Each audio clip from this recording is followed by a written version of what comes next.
Donc, pour l'explication du cercle trigonométrique, ici, c'est l'axe des cosinus. Le cosinus, il va de 0 jusqu'à 1. Le 1 n'est pas noté ici. Et de 0 jusqu'à moins 1. Le sinus, c'est au niveau vertical. Donc, le sinus va de 1, n'est pas noté ici, 0 jusqu'à moins 1. Donc, si l'angle vaut 0, on est sur l'axe des cosinus. Donc, le cosinus 0 degré vaut 1. Le cosinus pi sur 6, racine de 3 sur 2. Le cosinus pi sur 4, racine de 2 sur 2. Le cosinus pi sur 3, demi. Le cosinus pi sur 2, 0. Dès qu'on dépasse les pi sur 2, dès qu'on est là, les cosinus seront négatifs. On sera à moins 1,5. Si on prend l'angle de 2 pi sur 3, le cosinus vaut moins 1,5. Bon. 3 pi sur 4, moins racine de 2 sur 2. Donc ça, le cosinus, le cercle trigonométrique, vous devez le connaître. Hein. Par exemple, on recommence. On est à 0.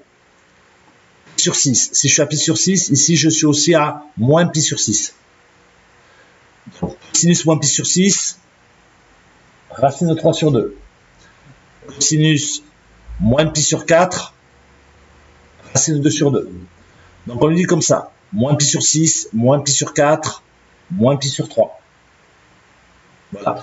Soit on peut le lire dans ce sens-là, c'est-à-dire 0, pi sur 3, pi sur 2, 2 pi sur 3, etc. Pi, 7 pi sur 6. Et ça, en général, c'est pas trop utilisé. On préfère utiliser les plus et les moins, c'est-à-dire pi sur 6, moins pi sur 6. Pi sur 4, moins pi sur 4. Pi sur 3, moins pi sur 3. Voilà. Dès que tu as l'angle, en fait, tout simplement, pour avoir les cosinus, tu vas le chercher ici. Alors, le cosinus de moins pi sur 3, ça fait 1,5. Si on est à moins pi sur 2, moins pi sur 2, le cosinus est 0. Et le sinus de moins pi sur 2, c'est moins 1. Je vous rappelle que l'axe des sinus va de 0, 1 à moins 1. Ça veut dire que si on a le sinus de moins pi sur 6, ça fait moins 1,5. Le sinus de moins pi sur 3, ça fait moins racine de 3 sur 2. Ça, ok.